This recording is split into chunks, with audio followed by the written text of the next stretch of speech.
Hey everyone, welcome to my analysis of Sleeping Siren. I'll be going over the moments that stood out to me most and discussing what they might mean in the bigger picture.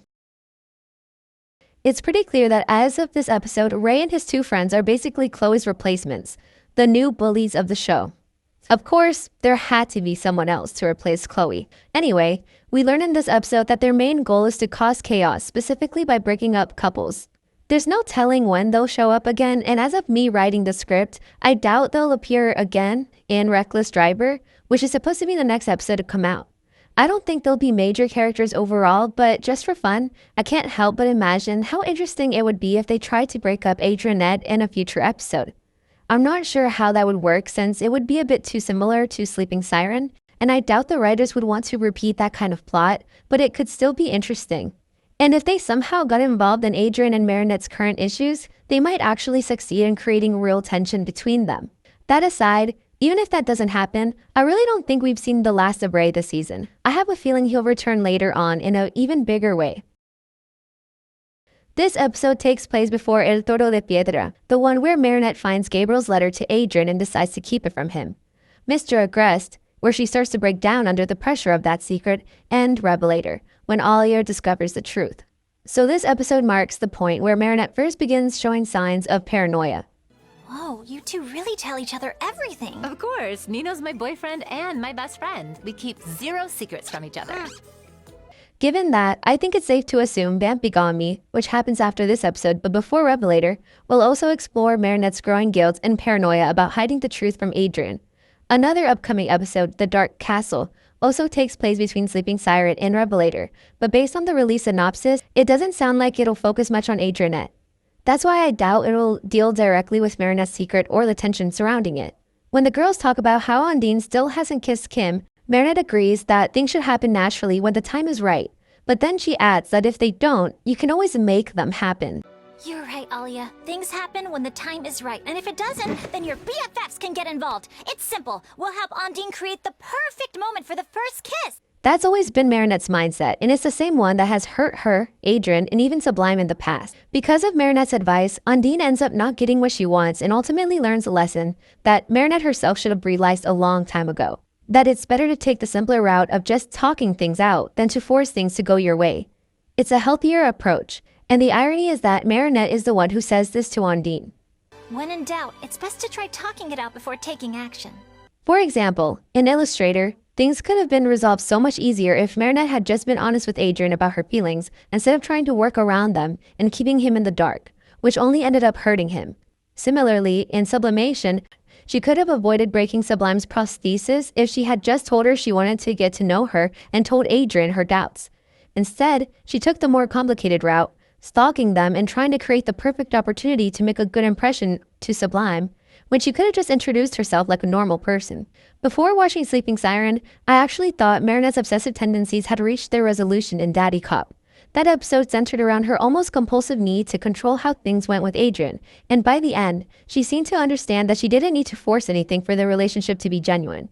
It really felt like her character growth had come full circle. But then comes Sleeping Siren, which brings that same mindset right back and basically undoes all the progress Marinette made. The consequences of her advice to Undine weren't as extreme as what happened in Marinette's own past situations, but they still led to Undine getting akumatized, which is serious enough to show how harmful that mindset can be. So I wonder why the writers decided to revisit the same idea again.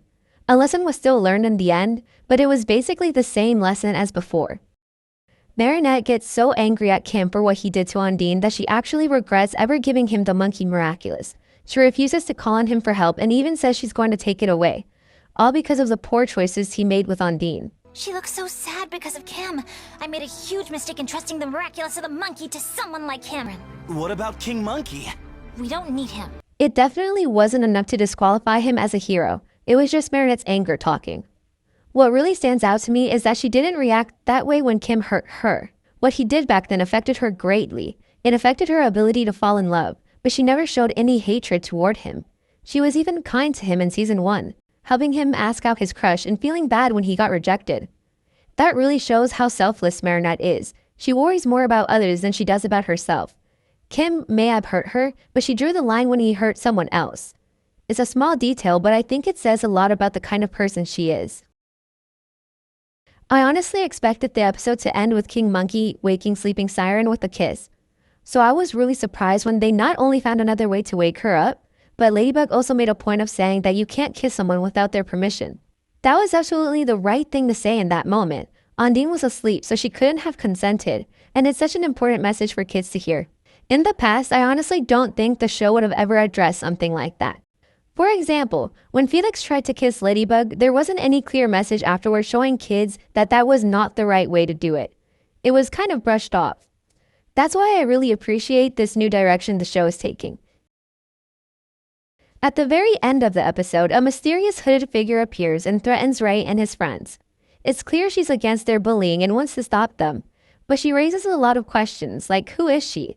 Why is she targeting Ray? And why all the mystery? If her only goal is to stop Ray from bullying people, she's definitely being a little dramatic about it. She's basically acting like Batman, but for homewreckers. According to the Miraculous Fandom Wiki page, based on Disney Now subtitles, her name is Fury. From that name alone, she seems like a character driven by anger or revenge. Someone who might have been wronged in the past, which could explain why she's going after Ray. As for who she could actually be, my two guesses are either Zoe or Lila, though both seem like a stretch. Zoe is the only one we know has some kind of history with Ray, but her personality doesn't really fit, and they sound nothing alike.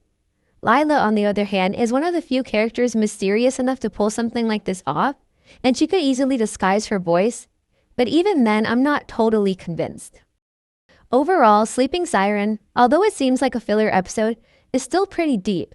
It focused on Ondine and Kim, but it also briefly shows Marinette's ongoing struggles with control, guilt, and the consequences of her own behavior.